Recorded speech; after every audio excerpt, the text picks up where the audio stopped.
been too long, everybody. So long. Hey, Oh my you, God, hey, you. Come on, sit down. You've been sitting at the grown-ups table. I'm your host, Jesse Pimpinella, and as always, my partner in crime, John Jacobs. Thank you so much, and happy Wednesday to everybody. Good to have John back at the helm. It's Yeah.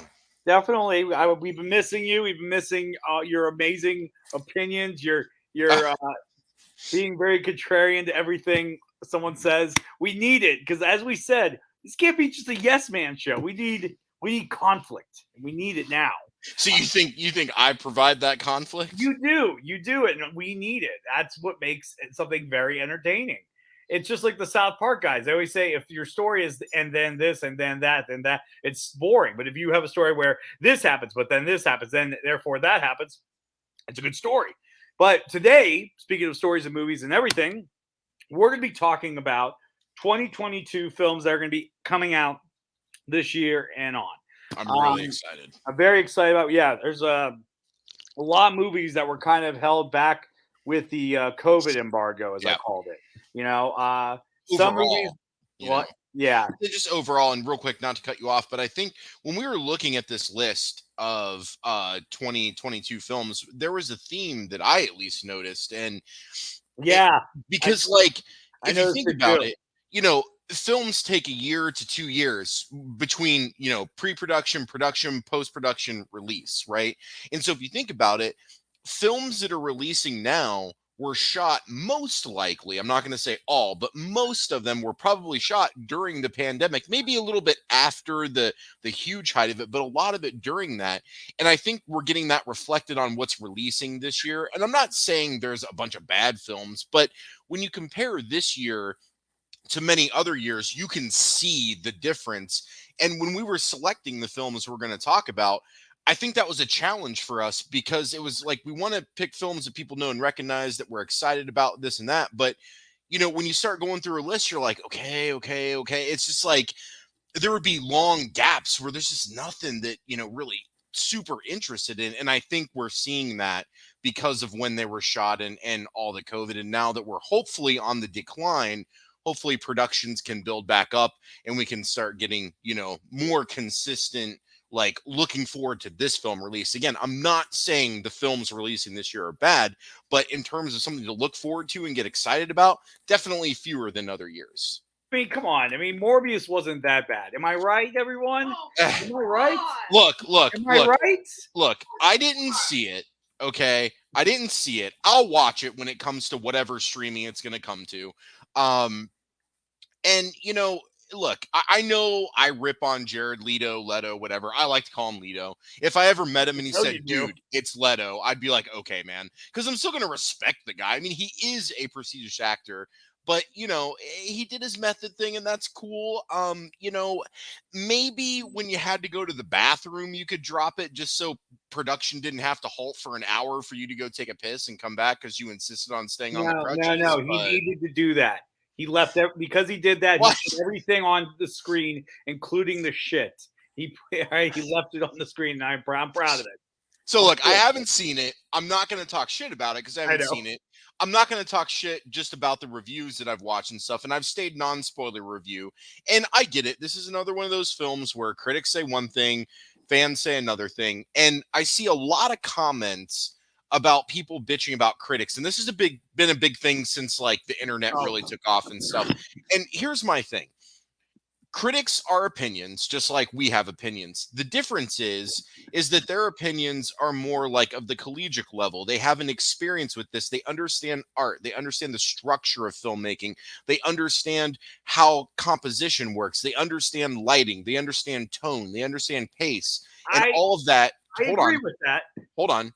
To create that whole picture, right?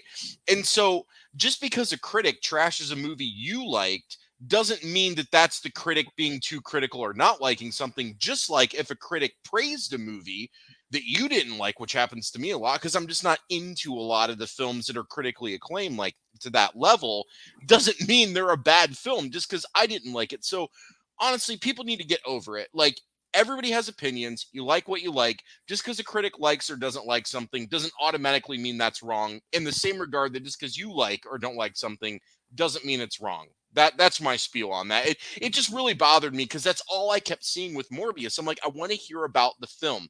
I want to hear about the structure and the production. I don't want to hear people complaining about critics because that does nothing for me. I agree with that. My issue with critics is like I think they need to carry different weight classes, just like in boxing. For example, Okay. the New York Times should not have equal credibility as the Tucson Sun or whatever, or Chicago Fox 9 says this movie. Right, Like, right, right. no, The shut Youngstown the hell Gazette. up. It's like shut because you ever watch a trailer and they start saying critics are raving, and you Yeah. see the critics are like the Florida Times, or you're like, oh, this is a shitty movie. They're not even using the big critics. I've seen that happen before, man. But anyways, we'll get into Morbius. But I did hear that theater attendances have led them to want to open a Spirit of Halloween. But that's it. That's all. But anyways, let's get right into our first movie topic. Or anyways, since you're back, my friend, which movie would you like to start with? Oh wow, you're giving me the choice. Oh geez. So the big question is, do we talk about Top Gun first or do we talk about it last? Which do you like? It's your I'll first tell you show what. back. I'll tell you what. I don't want to start off with gushing over something, and I don't want to start off with shitting on something. So let's talk about something in the middle. Let's talk about Lightyear first. Ooh, I like this. I like this. All right, so let's talk about. I already have the image pulled up for Lightyear. Oh, look at you, man. Oh yeah, Always yeah. prepared. Always prepared. Right there. Boom. Lightyear. There we go. So let's talk about Lightyear, just to give everybody a recap of what this movie is. Go ahead. This is kind of like an in-world biopic of the astronaut that Buzz Lightyear is based on in that Pixar world. So we're seeing kind of like, because we already got his origin story in 2002 with Buzz Lightyear: The Adventures Continue in the realm of, but like it's like the best way to imagine is like imagine if Buzz Lightyear was Neil Armstrong going on space adventures with James T. Kirk. You know what I mean? Yeah, oh, that's a good way of looking at it, actually. You know what I mean? And now we're gonna get the actual Neil Armstrong biography, and of course it's gonna be amazing. It's not gonna be like boring and stuff like that. There's gonna be a lot of action in this, which appears to be it. So I'm really excited about this film. John, what are some of your expectations for this film? So Buzz Lightyear has always been one of my favorite Toy Story characters.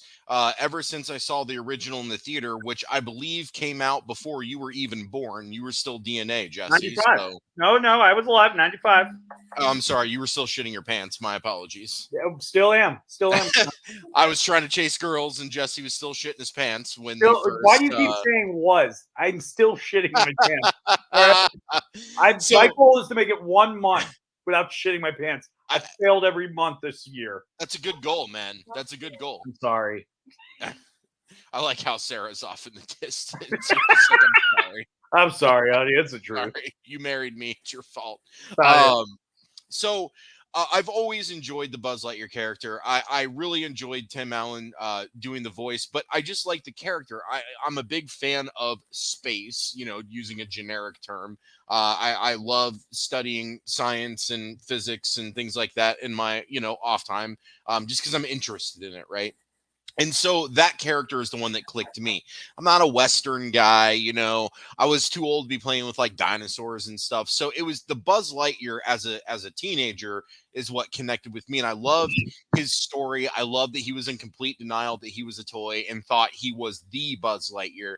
And I just love like the story of Buzz Lightyear, how everything is just like the chunky armor, the bright colors, and he's traveling through hyperspace and going to all these planets and doing all this cool stuff and fighting Emperor Zurg. And you finally get to see him in Toy Story 2. They get that little intro where he's battling him, which is awesome. I even had an Emperor Zurg toy when they released it for Toy Story 2. I bought that, and that was on my toy shelf in my room because I loved Emperor Zurg a lot, and they finally made an Emperor Zurg toy, and I thought that was just the coolest thing.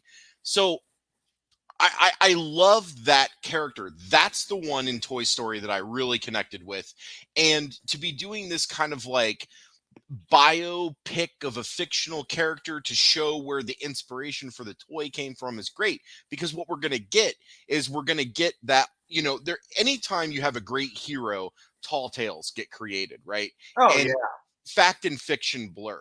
So I'm really excited to see this and to determine what was the facts that the Buzz Lightyear toy was talking about with his whole history and origin and his being and everything, and what were the tall tales? What were the things that never actually happened, but just kind of got blown up in the mythos? And he thought it was real, so he thought all that happened. So I'm interested to see that conflict. I want to know what really happened with the Buzz Lightyear and what's a tall tale that made its way into the toy and the mythos of that, and when the kids play and things of that nature, if that makes sense on what I'm saying. Yeah, no, it does. And to give an even better example, it's kind of like the Conjuring movie with Ed and Lorraine Warren. They were real people, and the movies that we watch are kind of the tall tales around them. So, Okay. yeah, yeah. And I think I like so far. What I'm getting from this is they're trapped on a planet. I guess some research mission went sideways, and they're based on the commercial. They're trying to run a test for flight Hmm. and to see if they can achieve the flight to keep going with the research in order to get everybody off that planet. And my guess is Buzz it goes wrong. It puts him on a different planet and it puts him on a collision course with evil Emperor Zurg. Yeah, That's that's a good way of looking at it. yeah, and I love that this is also played by Chris Evans. Like I think Yeah. like I was like that's a solid recast. That's a solid recast, and I get why they didn't use Tim Allen. I mean, because Oh, I mean, sure. I mean, a lot of people were like, "Oh, he's always been Buzz Lightyear." I'm like, "Did you watch But the this TV isn't the show? Buzz Lightyear Did you watch it?" toy. Yeah, that's what I mean. I was like, "Did you watch the TV show?" TV show wasn't even. That was it was the what's his name? It was Elaine's boyfriend from Seinfeld. He played Lemony Snicket in the series of Fortunate Events TV Oh, show. yeah, yeah. I always forget that dude's name, but I know exactly who you're talking about. Yeah, yeah. So so we're seeing, yeah, and like you said, we are now seeing the actual guy. Right. And I think The this is guy. a yeah, and I think this is a solid role for him. Mhm. Now besides the Evil Emperor Zurg and Buzz, who do you think we might see outside of that? Oh, we're Uh definitely going to see the three-eyed aliens. It's going to we're gonna happen. We're going to yes, see them, man. we're gonna see the three-eyed aliens. I do want to see them. Yeah. I think there's I think they're because Pixar, you know them. They gotta reference shit. They gotta reference shit. I bet you any money that Woody's Roundup is his favorite show as a kid. Oh, you are probably right. What a great way to connect some meta shit than to Like, have the Buzz Lightyear watching Woody's Roundup. Dude, that's genius, man. And honestly, I could totally see that being in the movie. Like, I wouldn't even argue it. I could totally yeah, see that being in it. like I can definitely see that, and that's what inspires him to be a hero. You know what I mean? Yeah.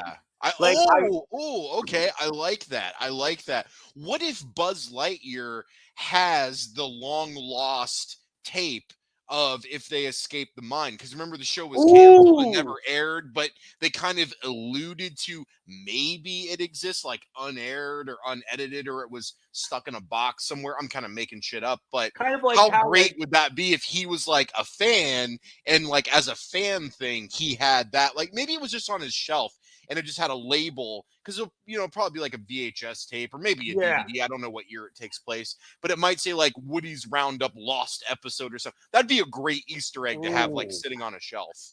oh yeah, yeah, no, that would be excellent. I would love to see that Yeah. because even Woody's Roundup would be an interesting, even a spin off of that too as well. Because like the opening of Toy Story 3 when they're on the train and everything was fantastic. I love that whole scenario. But anyways, going back to this. So yeah, I think we're gonna see that. We're gonna see references to Toy Story. We gotta see that, obviously. I'm trying to think if there's any other predictions I could think of for this. I mean, so far, being that this movie, the one thing Disney does so well, especially with the Marvel movies, Pixar and well, not Star Wars, they don't do that. They do a good job at hiding the plot. Yeah, I mean, they do a good job hiding the plot, so they don't give away all the good stuff, Okay. so we can enjoy it. I mean, look at Marvel. How many times they shot footage that they knew would never make the movie because they're doing it for the trailers? Yeah, yeah, very true. You know Very what I true. mean? It's like we're living in an age where now they're actually shooting footage specifically for trailers, and Pixar would not be above that. I mean, case in point, they made outtakes for Toy Story 1 and And 2, that was one of the which best parts. I I love the love outtakes. those. Yeah, absolutely. Oh my god, those outtakes were hilarious. The Yeah. one I know they cut off of Disney Plus, because it was Stinky Pete. They turn the box around. He has the two Barbie girls, and he's like, Ah! I do know somebody in Hollywood that can get you a role in this movie. And they cut that obviously for Harvey Weinstein purposes. Yeah, yeah. But yeah, they cut that. But any closing thoughts on Lightyear? Well, think about this too, Jesse. You know, Pixar Pixar's big debut was Toy Story. That's really what started it all. Yes, they were a company before, but that's where it real like Yeah, that was it. that's Toy where it was. Story was it, and it's literally been going full speed ever since Toy Story.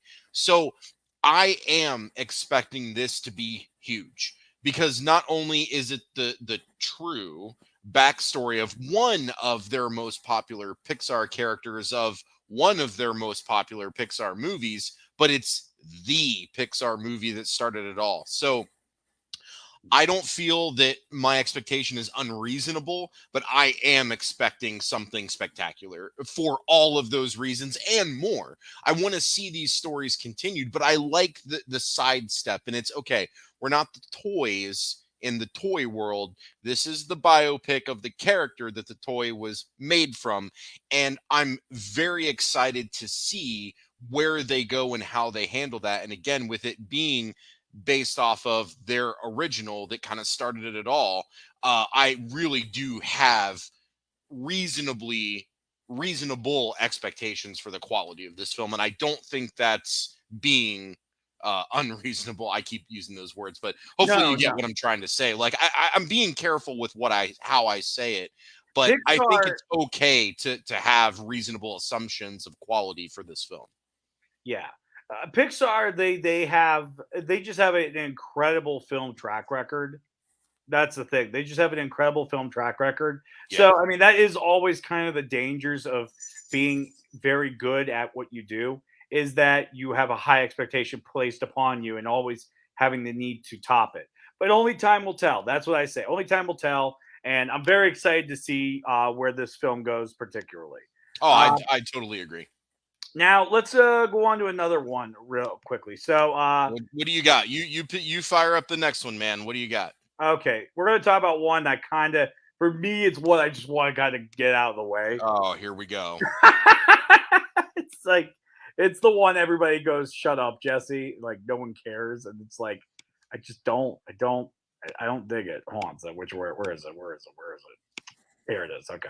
I like how you're trying to get out of it already by your positioning. Yeah. Come on, what's your problem with Avatar, man? I'm not sold. I'm not sold What on do you this mean you're movie. not sold? Did you not see the original movie? Do you not see I had the a whole hard world time that watching made it it because I Disney? fell asleep twice each time I watched it. Oh, come on, man. Buddy, look, if you want to have, I will host a show where you and I watch this with people and you guys could try to impress me. Look, is this movie one of the greatest pieces of art ever made with the Yes. special effects and everything? Yes. There's no doubt there. Can't hold a candle. That is absolutely correct. Is the story amazing? No. No, I will agree. It's not. It's Dances with Wolves with aliens. We all know that. I was bored. I felt like I could have removed 9 hours out of that movie. I think my favorite part was when they chucked the wheelchair at him in the alley. That's how I felt the whole movie. Okay, so what exactly were you bored with? And have you seen Dances with Wolves? And were you bored with that too? No, I wasn't. I like that. Okay, what's the difference then? Because I'll tell you, in terms objectively speaking, from boredom wise, look, I love Dances with Wolves. A beautiful film, beautiful story. But you want to talk about boring, man? Come on, let's be honest. Okay. Dances with Wolves is boring too. But it's Why do I like beautiful, it? and I'm not bored because of that. I love it, but I admit it is boring. Yeah, okay. With this film, okay, they had a star-studded cast. I just felt like there wasn't enough action. I felt like there was so much exposition to explain his world at all Okay, that's a times. fair point. That's a fair And point. it's like I felt like if you had plans to make 900 of these movies every 10 years, then just save it for that. I had to learn that, the same part that you use to fuck a girl with also helps you how to train a dragon.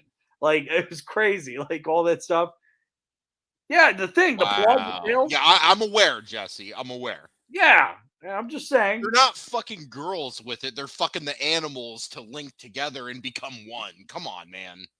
Yeah, that's what every fucking bestiality criminal says in court. I'm But just it's trying to be not one with like nature, man. they're not like mating or anything. They're I just don't. coming together. I Yeah, you like that, huh?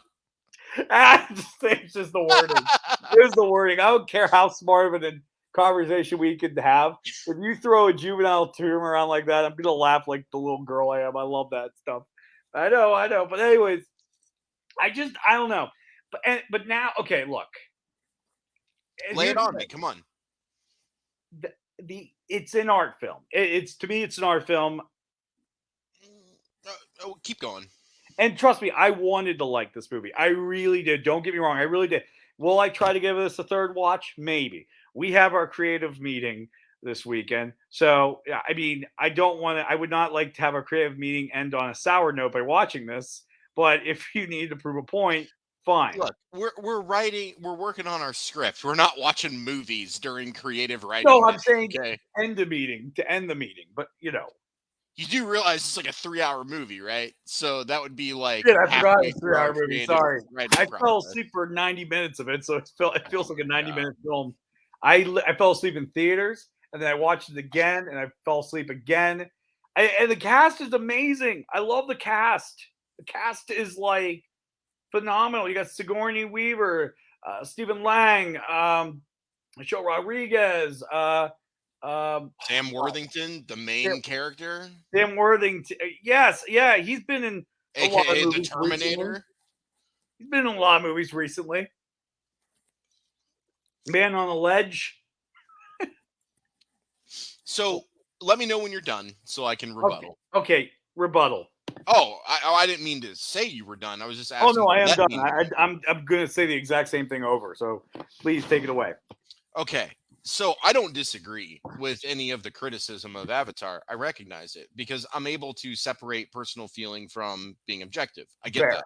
Fair. And I'm not I'm not defending it in a way to where I am trying to devalue how you feel about it. But you have to understand that even though it's Dances with Wolves with Aliens and it's not original, the technical aspect.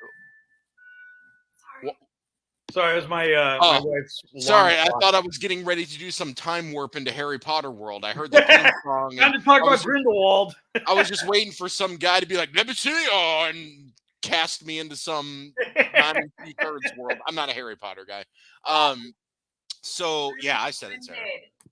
Yeah, sorry. It spells and All right, anyways. let's get back to Avatar 2. So So criticism aside, I get it, but and I'm not saying that the technical achievements in a film automatically guarantee it a certain level of prestige or even exempt it from criticism. That's not at all what I just want to make sure people are clear on what I'm saying here. no, But I think the people are the clear that that's not what you're doing. the feats that were achieved in that film are truly incredible. And while they have been done in other films since that one, there hasn't been that I'm aware of, in a personal opinion, that has done it better in a total package than Avatar did, if that makes sense on what I'm saying. I could agree with that. I mean, because like at the end of the day, this movie franchise, it's so weird to call this movie a franchise when I it know. has multiple movies yet. Like I keep reading articles like Stephen Lang cried while he read the third script. I'm like, We The didn't. third script. We haven't got the second movie yet, man. Come on. So it's like, so it's so weird to call this a franchise. And here's the thing: I tell myself this at the end of the day. Disney owns it, and for almost hitting $3 billion worldwide, how can it be wrong? You know what I mean? Right. And That's and I could. That's why I'm aware of my bias okay. towards this movie. So yeah. So there's another piece that I want to discuss on this that it's right here. And that was the second coming of 3D technology. And I am really upset that it didn't catch on for the long haul.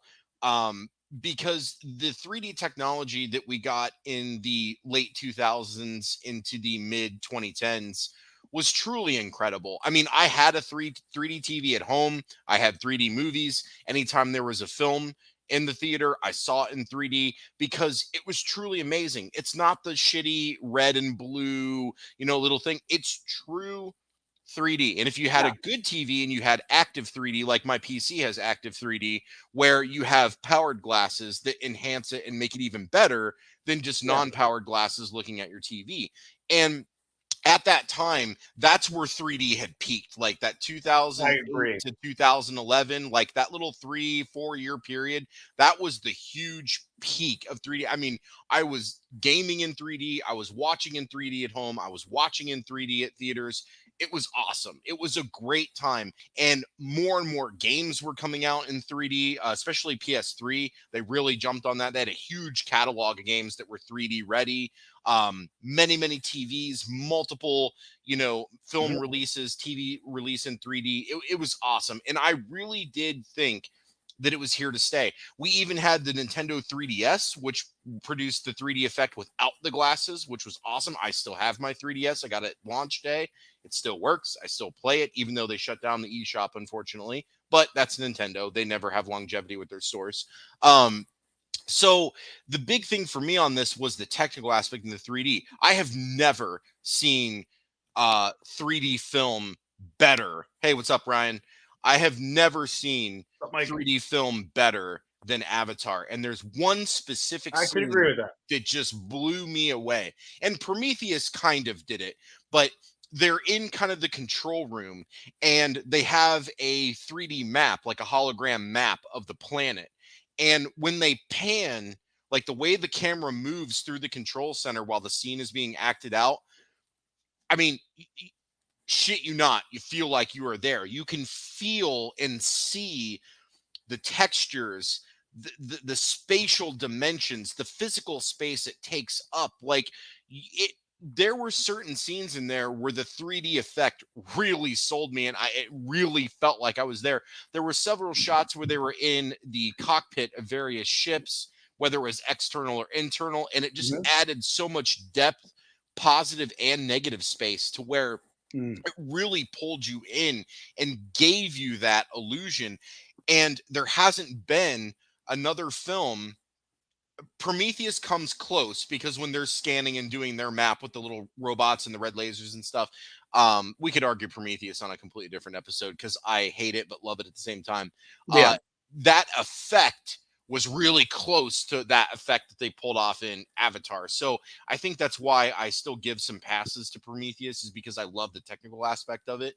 And I love the technical aspect of Avatar. So again, while I completely recognize Mhm. that it's not the best film, it's not original, what they were able to achieve technically in one film has not been done yet by another film. Perhaps Avatar 2 will do that, but I am ignorant to this. I haven't looked in to see if they're doing 3D.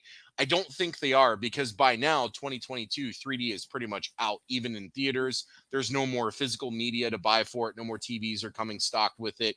You can still do 3D on your PC. Like I have my active 3D glasses I can use. I have a graphics card and a monitor that support it. So I can play any game in 3D on my PC that I want. But for consoles and television and physical bought media, 3D's out. It's gone. So I don't know if they're doing it for this or not. I hope that they would. I would definitely watch it. But I think I here's the thing. I think there is a chance we could this could be in 3D, but only in theaters. And I think that would be a very interesting. I don't want to use the word gimmick because that sounds like I'm But it's insulting it. fair because 3D is a gimmick. It almost became a standard. It almost.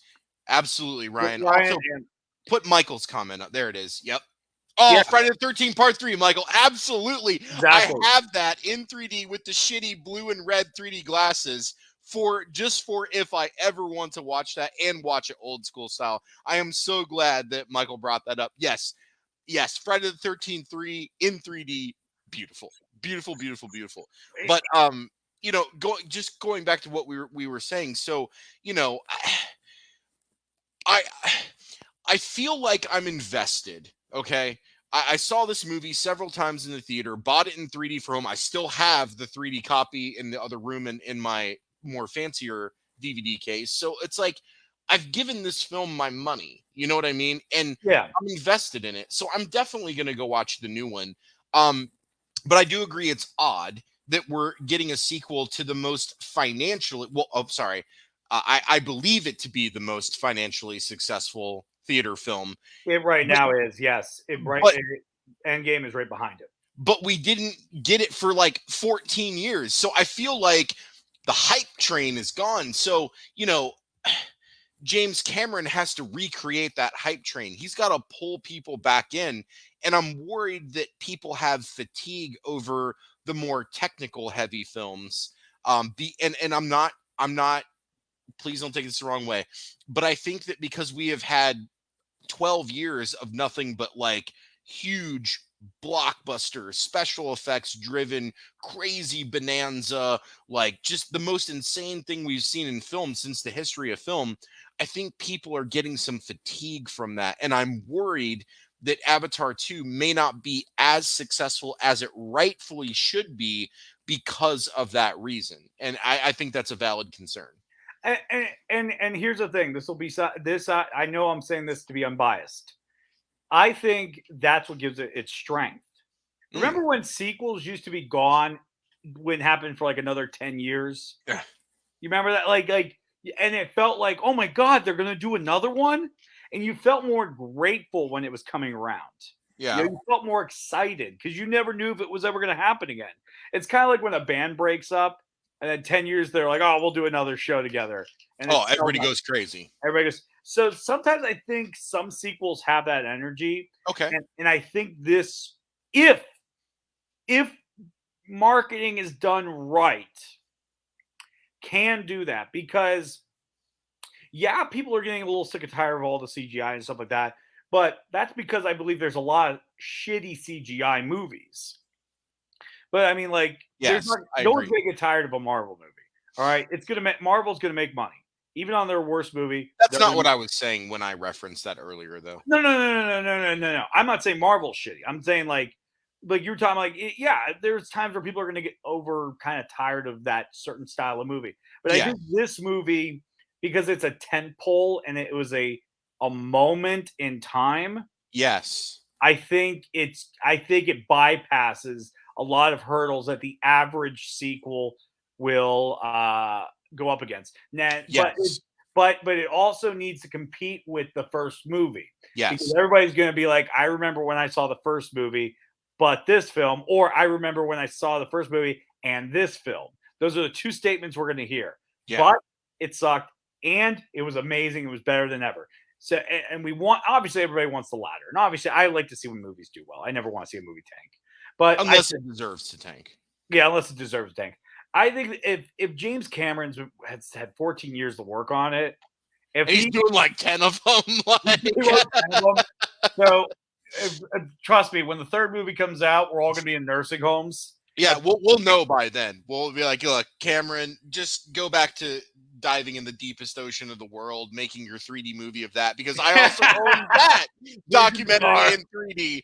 And let me tell you, it is amazing. I wish I still had a 3D TV so I could watch it again, because just not only being on the ship, but once he gets on the sub and goes underwater, like the way that the 3D is done, because again, you have two types of 3D. You have the upscale 3D, which is it's shot in 2D, people flip switches, algorithms happen, and it makes it 3D. That's shitty 3D. You have to have things that are optically shot with 3D cameras. Those are big, heavy, bulky, cumbersome. So if he's going to do the 3D, it needs to be shot with 3D cameras, because if you're not going to do that, then please just don't even do the 3D. Like, I'd rather you not do it, because the only other way to do it, which is what they did on some very successful films like Jurassic Park and Top Gun, when they converted those to 3D, they didn't just flip the switch. They literally took every single frame one at a time and created the 3D with each frame. So even though it still wasn't shot optically, it wasn't just ran through an algorithm. They built the 3D frame by frame. And so when you watch Jurassic Park or Top Gun, there was the 3D release, it looks way better than any of those other movies that were just shot in 2D and converted to 3D. But that's a very expensive and long process. So I just don't think we're really going to get 3D outside of a random theater here and there. And again, I hope Avatar is in 3D, but if it's not, that's okay. I just want to see where the story is going, because we've done Dances with Wolves. That's over, right? That was the first film. So now it's okay. We have this established. Where do we go from here? Just like in Dances with Wolves. Okay, Kevin Costner, you got what you wanted. What are you doing now? Right? Yeah. And like, so that's what I want to see with Avatar. What's going on? Are the humans coming back to try to steal the gas again and kill all the natives? Is it a different alien species attacking? Like, what the fuck is going on in this world? That's what I'm interested in, because we're past Dances with Wolves. So now it's really time to world build. And that's what I want to see. What are you doing with all these characters you went out of your way to overly explain? Awesome. Show me what they're doing now. That's what I want to see. Yeah. And like I said, I think I'm very excited to see what they do. And like I said, he's had this movie. I think he's world built this movie way before he even made Avatar, the first movie.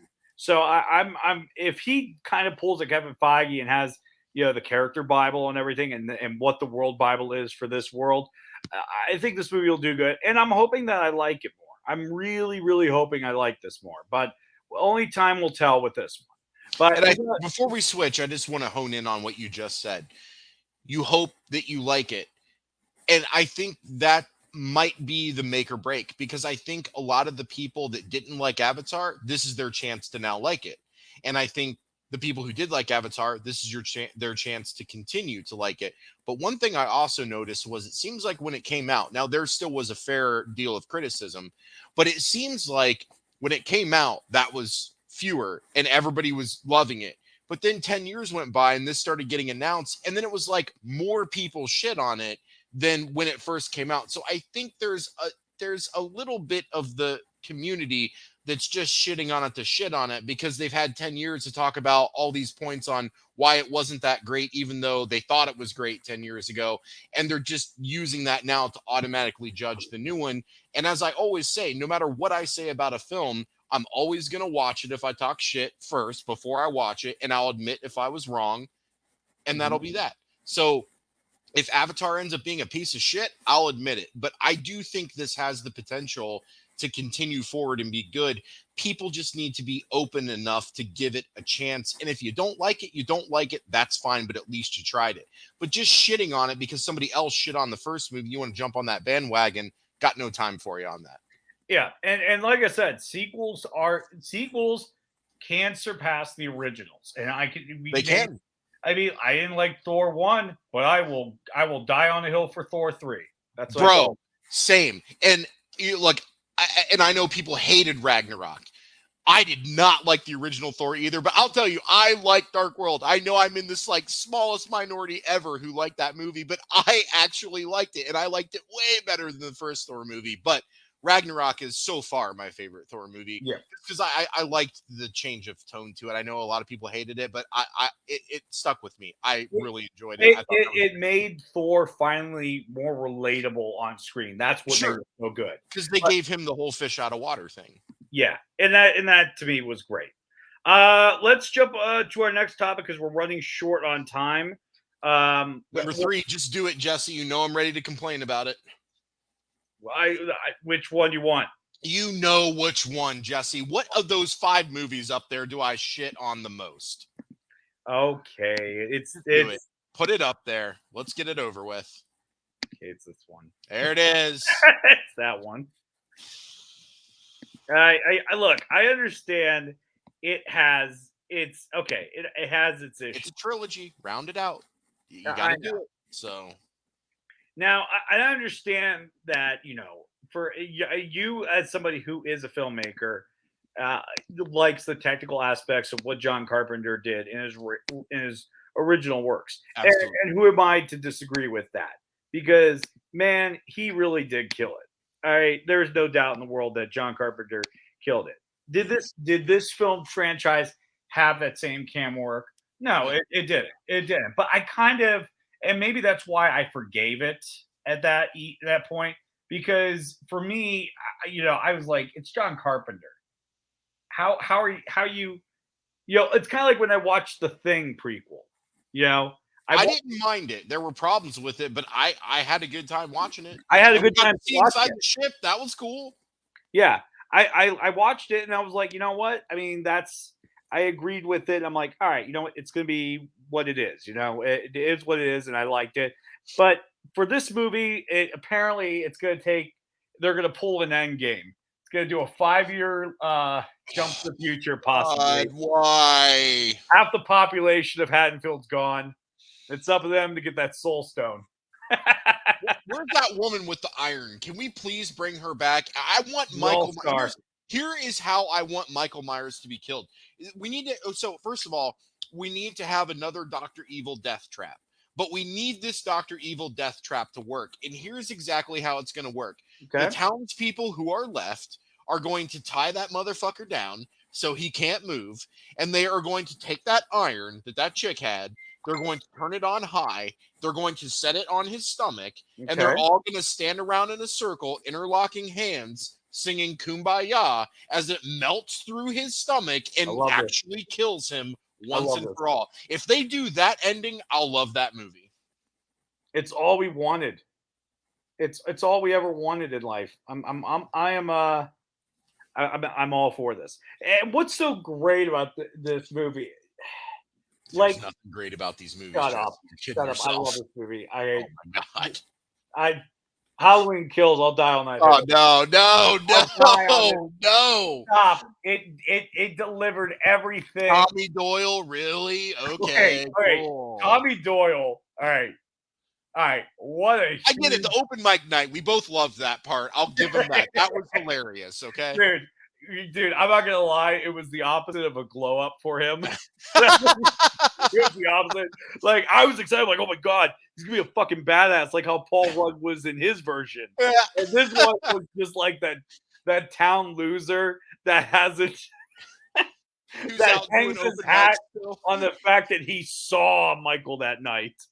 It's like at the only bar in town, they only have one microphone. There's nowhere else to go. There's no other venues. There's no other mic nights. There's no other shows. There's not even a stage performance. It's that one bar. So that's where everyone goes to do their comedy every week. He goes to visit the hospital. You remember me? You were my babysitter. He got down on his knees. I know he was getting on his knees to speak at eye level to her, but it felt like he was about to get knighted. He's about to get knighted. And look, I don't want to rehash that second movie. Okay, anyways. With the main character and sat her in a hospital bed the whole time. What the hell? Yeah. Well, like I said, I don't want to rehash it. It's a mob mentality movie. With this movie, it's good. This movie, it's going to have something to do with society. The first movie, they tried to capture Me Too elements. The second movie, they tried to capture mob mentality. Okay. So the social commentary, what will it be for this movie? I don't know. That's the thing. What will they rip from society? And because horror has always been provocative and subverting context in society. So I'm very interested to see what they do with that. Jesse. Yes. Michael already figured it out what the third commentary was. COVID. There it is. COVID has entered Haddonfield. That's it. That's the third social commentary. He got it. He nailed it. There it is. I got it. Here's the movie. There it is. COVID, man. He's right. You know what's going to happen? They're going to have a town hall meeting for Halloween. Is there a super spreader event? they're gonna be like, look, how do we know that Michael is even real? Oh Like, is he God, in here we actual go. danger? Yeah. Like, and does even a mask help us Right. get Michael away Yeah, they're from us? all anti-maskers and It's good, Haddonfield. but it's gonna be anti-Michaelers. Like, Oh God, dude. Michael only Wow. hurts. Michael only hurts the weak. All right. Michael only hurts the weak. If you're strong and healthy, you're gonna be okay. All right. What about all the strong and healthy people he killed, like Well, Tommy Doyle? those are small percentages. Those are small Oh, okay. percentages. You know, All the cops he killed, that's a small that's percentage. a small Okay. percentage. You know, but I All the mean, like nurses and doctors he killed, that's a small people, the percentage. flu kills more people. All right, the flu kills more people. The flu kills more people than Flu Michael kills more Myers. people than Michael. Okay, what are you talking about? And then they'll be like, "Oh, if you get this chemical injection in him, he won't be able to go near you." Yeah, but you're probably injecting something awful. Like, just Stop. if they do, just just do a whole COVID storyline, and Michael is the representation of COVID. Oh, I can't wait for all the people at the bar toting the horror stories. Oh, Michael's not even real. You all just imagined it because you were doing acid that night. Oh my God.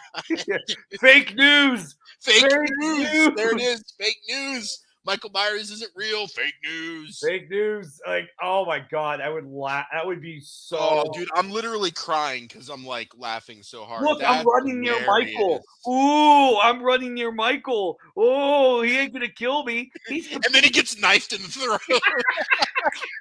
So then some people are like, okay, he's real now. Like when people got COVID, they're like, okay, it's real. But it's then there's real. still other people that are like, no, no, no, it's still fake. All these people are faking it. Fake news.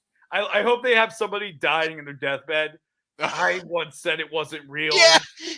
And then But Michael takes off the nurse mask and stabs the guy just to prove to him he's real. Sorry, yeah, pal. yeah.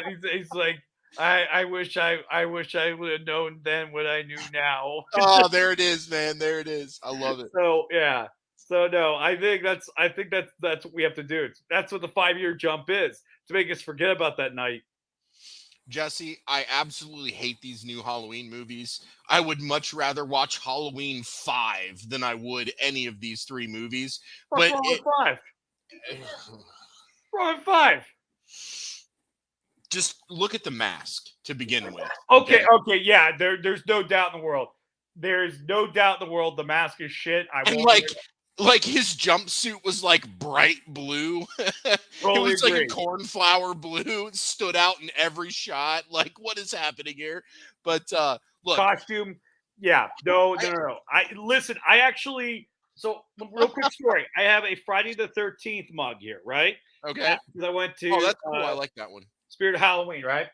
And I refused to buy any of the nice, Jim Jones, stay thirsty. I I refused to buy any of the Michael Myers masks because they used the masks from 4 and 5 on the cup. And I just like Oh, I couldn't okay. buy any of those Okay. cups. I was so bummed out. I wanted a Michael Myers cup, but I Yeah. couldn't. I was like, I hate this mask. I hate this mask so much. So I was like, I'm not buying it. So I totally agree with you 100% on that. But anyways, just because I want to get to the final topic. Yeah. So final thought here. If I know they're not going to do it, but if this is what they do, I'm all in on Halloween Ends. Like I'm just saying, man. Even if somebody did a parody of it, I'd be in for that. But I'm just getting ready to swallow sadness with this anyway. So. Yeah. Dude, Michael nailed it. Now look, Michael's a huge horror fan. He's a good friend of mine, so I know he's absolutely loving this conversation. And while he and I agree on many things, there are a few things that we disagree on too. So it's always fun. I'm just saying that they need to lift the Haddonfield mandates. We should be go out whenever we want. There you go, man. Right? I know they say we We should should be able to lock carry down. guns without permits and just shoot people. Yeah. Yeah, we lock down on Halloween, but I'm going to go outside. I don't care about the mandates. I All right? love it. I love it, dude. Michael I'm here just for kills it. the week. I'm here for it. He just kills the weak. I'm here for it, man. That's it. Let's do this. I am. That's, All right, so all right, let's do let's this. do Sonic 2, and then we'll finish up with what I'm about to man gush over because I'm so pumped. So Oh, let's do yeah. Sonic 2 next. All right, let's do Sonic 2. I'm pulling up the image. So, I honestly, I'm going to say this. So, pre-pandemic, when this movie came out, the first movie, like I didn't know what to think of it, honestly. You know what I Okay. mean? 'Cause Did I you was a see it Sonic though? fan. I grew up with it. Video game movies, they always have that horrible, like, is it gonna be good? Is it not gonna Mhm. be good? We Sure. don't know if it's a tough deal. But wow, did this first movie blow my mind. Wow. So the fact when they said they were gonna make a second one, I mean, I was there for it.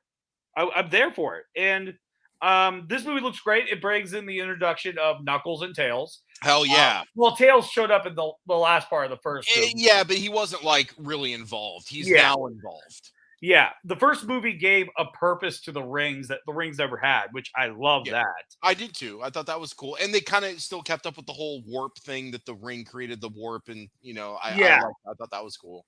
And then, but now in this, it introduces those two characters, the Chaos Emeralds, and well, at least one of them that we know of, One. and a true introduction because the first movie was which is very rare that you see a movie that's also an origin story for a villain. Yeah. But the first movie was really an origin story for also Mr. Dr. Robotnik Hmm. Or Eggman in or Japan. Eggman, because I mean, look at him now. I mean, fantastic. Even though Jim Carrey is saying that he might retire, the producers are saying, "Oh, we're not going to recast him. They'll just do whatever they can to get him back." Yeah, But I'm worried about that. I think Jim Carrey said that if a script drags him back to screen, that's the only thing that can happen. I think he's just not interested in stuff right now. But if something drags him Yeah. back, it will. I I think think he this, lost some of his mojo for acting. yeah, and I understand what it is, but I think He's been this doing it for movie, like 40 years, so I get it. yeah, I think movies like this could. I think movies where he can have fun, and I think this is a Mhm. movie where he had a lot of fun. I mean, if you Yeah, watch for that sure. first movie, that was true Jim Carrey return to form. Yeah, I agree. Now, there's one specific thing I want to point out about the first Sonic movie, and I want to make this clear. I don't usually support fans having a influence to a degree that an artist's changes their art to please a fandom. Now, there's a caveat to that Yes. because people's art is their art. So I don't think just because somebody didn't like the ending of Mass Effect that the creator should have to go back and fix it. That's dumb. That was their vision. That's what they wanted to do. I'm sorry that you didn't agree with it. It was still an amazing gaming experience. With Sonic, I was excited because my daughter was excited. And I'll admit, I played tons of Sonic, but it wasn't like my number one, right? Yeah. Like there were other games that were my number ones. And I didn't have a Genesis growing up. So I played a ton of Sonic, but I didn't own Sonic. But I played a ton of it, if that made sense. But I never owned it. So it was never my number one. But I always enjoyed Sonic. I always enjoyed the games. I enjoyed the cartoon, just everything about Sonic I liked. Whenever they played Sonic on Nick Arcade, I got really excited because I like Yeah. Sonic, right? It's colorful, it's fun, it's fast paced, it's fun platform, it's different than Mario. Yeah. But when they came out with the model of Sonic, the internet had something to say about it. And that was that one exception where we needed to come together and let them know, hey, your model for Sonic looks like ass. And if you want this to be a decent movie, you need to change it. And they fucking listened and they changed it. And look what happened. The film made a shitload of money and people loved it. I'm convinced that if they didn't change the model, it would not have had the success it did. It would have probably still been successful, but not to that degree. And here's why. Mhm. People said, okay, you changed it. I'm going to go see your movie now because you listened to people and you changed it. I agree with them doing that change, but we have to be careful with this. This type of demand from a fandom for change that is then given in and the change is completed, we have to hold that in our back pocket. That only comes out in the most like craziest, like insane emergency situations. We can't cry wolf with this. We can't say everything needs changed all the time. It's a once in a lifetime thing. And we used it for Sonic. They did it and it worked. And so Yeah. now we have a sequel that looks more game elements are being introduced, characters are more defined, the gang is coming together. There's already talk about Shadow popping in at the end. That's not a spoiler, people. They've been talking about it forever. Nobody knows if it's going to happen or not. I haven't even seen the movie, but that's being discussed. So we're moving into Sonic lore now. And I think that has a lot of credit to do with them listening to the fandom and making that change. And again, I'm not saying I support that all the time. I don't even support that sometimes. I support that like once, and we used our one, and we used it for a good purpose, and they ended up cranking out a decent film that people and kids liked, and I'm excited to see the second one.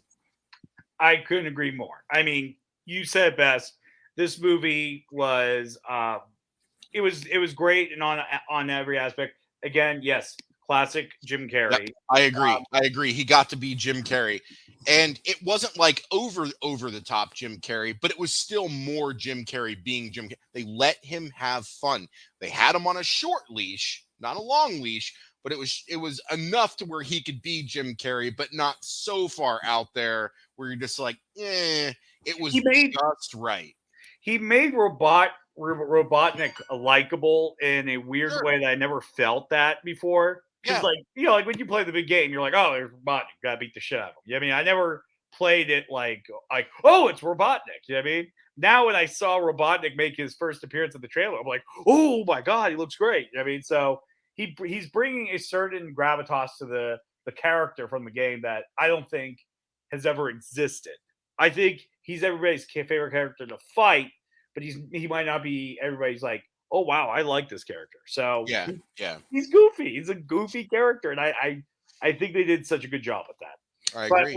We're running to the end of our time. I want to get to the last topic because I'm personally getting excited for this as well. Oh, dude, I'm so pumped. Just put it up there, man. I've watched the trailer like 10 times. Just put it up there. I watched it twice today. Look, you guys have heard me complain about 20, 30-year sequels all day. And I stand behind my position that most of the time they're not a good idea. Yes. But again, there are exceptions. And I do believe this is the exception. And what I'm even more happy about, when we kept seeing these trailers like 3 years ago, because this movie's been done forever, it's been shelved because I get it. They want to make money. I understand. I was worried about what the story was going to be, and I floated several different theories, and one of them was that Goose's son was going to be at Top Gun, and then Maverick and Iceman were going to be instructors relative to how Jester and Viper were instructors, and then there was going to be conflict with Maverick and Goose's son, but then they were going to have to come together in the end for some great battle, just like how Maverick and Iceman had to come together for the battle at the end. And while it's not going to flow exactly that, we got it. We got it, man. Goose's son, he's there. He's in the school. He's pissed off at Maverick. They have tension. Iceman's coming back. And, dude, this movie is going to kick ass. Joseph Kosinski is directing it. That is my dude. He did Tron Legacy and he did Oblivion. He has a beautiful eye for design, for shot composition, for lighting, for costuming. I am a huge Joseph Kosinski fan, and I am so psyched that he took when you see these camera angles that they have of the planes fighting, they get the vapor lock trails correct. Like it's beautiful when you watch these trailers, man. And I'm so fucking here for it. I can't even get words out on how fucking excited I am. It's one of my favorite movies anyways. So I am just absolutely pumped for this. Yeah, no, this movie is it's not trying. I like that it's not trying to recreate anything too much. Correct. But it's doing a nice homage to it. Mm-hmm. You know what I mean? Because it's following the reboot rules, where there's going to be familiar elements in the sequel. You know, sir, there is nothing reboot about this. It's a direct continuation. Please get the terms right. No. Reboot sequels is a thing. No, this is not a reboot, though. This is a continuation. It's not a reboot at all. What I'm saying is that nowadays reboots can be direct sequels, but what they do is they use the same elements from the first movie. Hold on, pause. Yes, Ryan, They got Kilmer. His ass is coming back. Oh yeah, I heard about that. And I'm glad he's coming back because like I know at one point acting was a little bit off the table for him just because of his health issues. Yeah, So I'm sure he'll be used in limited capacity, which is totally fine with me. yeah, But fucking Iceman is coming yeah. back, man. So we'll use the term that we're agreeing on. It is a direct sequel. It's a direct continuation. It's going to have a lot of. I like that it's not going to just try to be the first Top Gun movie. That's Yes, what I I like. agree. It's not going to do There's a lot of because elements, but it's going to be a different film. yes, and that's the pitfall. So I think of every great sequel where it tries to recreate the first one too much. Hmm. And I think movies. I think the best sequels are the ones that go out of the way to be everything that the first movie was not. And so I'm excited to see those elements of this movie where they're like, you thought we were going to do this, but we're not. We're going to go do this because we want to subvert your expectations. We want to make you go, wow, okay, I didn't even think this franchise. Let's face it, it's going to become a franchise. They want it to be a franchise. I Tom don't Cruise, know, man. They are getting old. I'm not sure how much Top Gun they got left in them, man. This might be a one shot. dude, We might. I'm This telling you, might I'm be it, telling you. man. You think Tom Cruise is going to be done making Mission Impossible Look, movies? Still going look. to be People jumping are. between a building Look, 60. He will be look, 60 jumping between two buildings. Bet. look. People are starting to talk to Tom Cruise and let him know it's time to transition into older, mature roles, more comedy roles, more drama roles. Like people are already talking to the man, letting him know, look, Liam Neeson walked away from action. It's about time Tom Cruise does the He's got same. that. He's just getting old, bro. He's got that Scientology money. He's going to stay young forever. He is, man. they He got is. they have a machine in the Scientology castle that keeps him young. So look, here's what I have to see this. Like, even though we know Maverick and Iceman are friends now, I really need to just see the classic. Like, I gotta see it, man. I hope that Joseph Kosinski was like, look, Val, we need you to do this. And he's like, sure, man. Like, I hope that like this happens. You have no idea. Like, that's just such an iconic shot. And it's like 2 seconds of the film, but it just defines the Iceman character just completely. Yeah. And I want to see that Easter egg put in there. I really, really I think you will get that because again, like I said, it has to have elements that are familiar. It's got to have elements that make us go, "Oh my god, they're back!" But at the same time, a new story, something brand new that's doing that the first movie didn't do. And yeah. I think they got to do that because, like I said, I mean, we've learned very early on. Tom Cruise, yes, is he a star power? Yes. Does his name make money for the movie? Not always. And case in point, The Mummy. Yeah, I mean, but this is We don't talk about that, man. We'll talk about that. So while yes, I think this is going to be a great movie all around. I would not always hang the do or die of a movie on him. I always have to give it to somebody else, and I think having that supporting cast, or anybody coming back from the first movie, hell, I'll take like the random extra that played the janitor or something like random. Something. The guy on deck that makes this sign when they're about to launch. I'll take him. I'll take him. Bring him back. Bring him back. Like I bring him back. I just like because like I mean, you're right. Here's the thing: Tom Cruise is he's cocky, and his cockiness in films has hurt him before.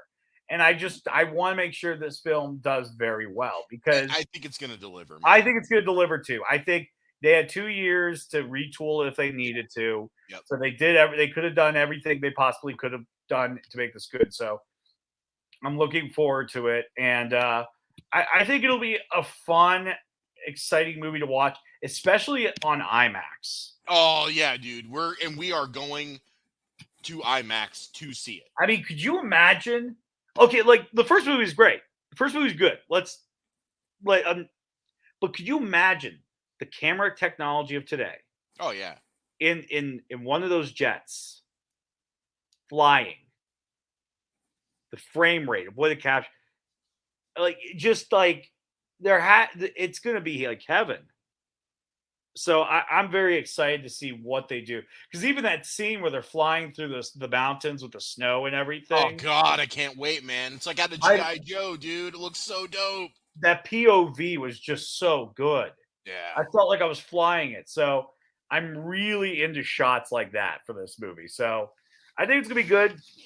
Do you think there might be any other kind of legacy cameo for this movie? I mean, like I said, we are holding out for Val Kilmer. Even though Well, Goose is dead, you think we might get a Goose Ghost? no, but we've got the potential. What? Tom Skerritt's not dead yet, is he? I don't think he is. He's still alive, right? Tom Skerritt's alive. Yeah. So we got Tom Skerritt. He's still alive. We got Michael Ironside. He's still alive. Still So alive. we can get some cameos from them. So I'm looking forward to that. And what I'd also love to see is I would love to see Kelly? old man James Tolkien again. I know he's not doing good these days, but I would just love to see him smoking that huge cigar, talking shit to Maverick one more time. And you never know, we might get that. And I think that would be a very great scene that he's kind of this teacher now. So it's kind of in the juxtaposition of where he was in the first movie and where he is now. I think you could get a lot of shit talk ammunition for this. So Yeah, and James Tolkien is still alive. So let's get that old man in that movie. Let's do it one more time. yeah. One more time. And there's one other thing I want for this movie. If there's not a moment where Tom Cruise breaks out and sings, I'm walking out of the theater. It'll happen. It'll happen. I'll walk right out. There's gonna be a bar scene. He'll do it. It'll happen. That was an iconic moment. He'll do it again. He'll do it again. He needs to do it because I'm there for that right now. In the navy whites. It's got to be in the Navy whites. Yeah. Yeah. If we're not gonna do the navy whites, then why the fuck are we even doing this? It's got to be in the navy whites. Absolutely. And I want him to school those kids in volleyball. I agree.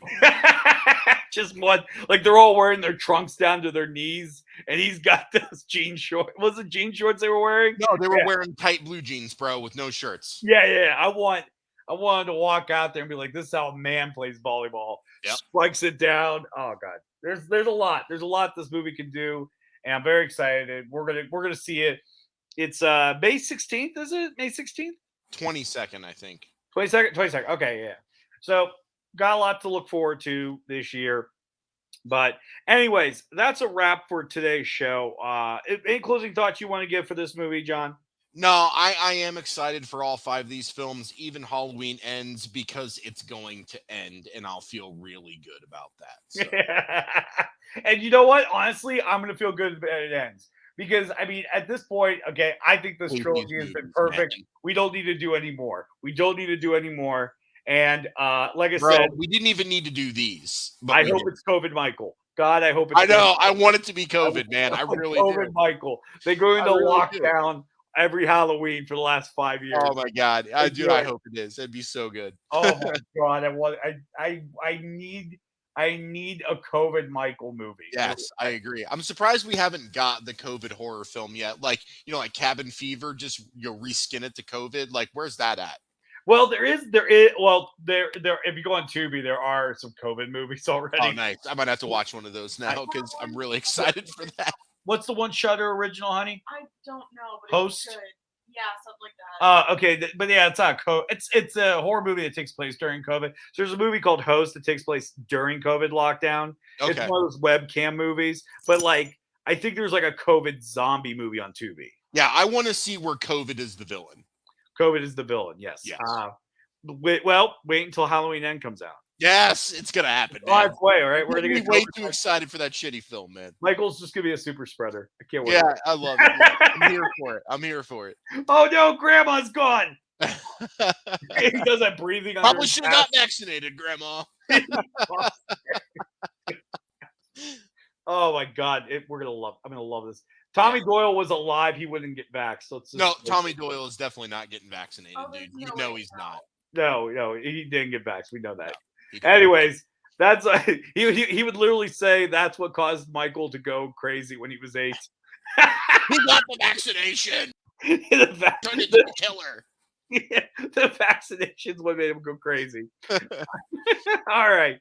Well, hey, that's our time. Thank you so much for joining us, guys. I really appreciate it. I want to give a big shout out to Ryan, Michael. Let's see who else was in here. Ryan and Michael lit it up today. You lit it up today. Thank you so much for doing it. We appreciate you.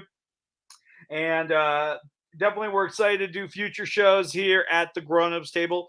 Tune in next week. I'm trying to remember what the show is that we were doing for next week, but we'll be announcing it soon. So keep an eye out on our Facebook page. And also, this episode will be up on YouTube tomorrow. I will remember to make sure it's up there. You can catch it, like it, share it. You can share this video if you know somebody who wants to watch this or wants to hear us talk about some movies. But thank you guys so much for the support. We appreciate it. And until next time, I'm Jesse. And I'm John. And you've been sitting at the Grown Ups Table. Thank you and have an awesome night, everybody. Take care.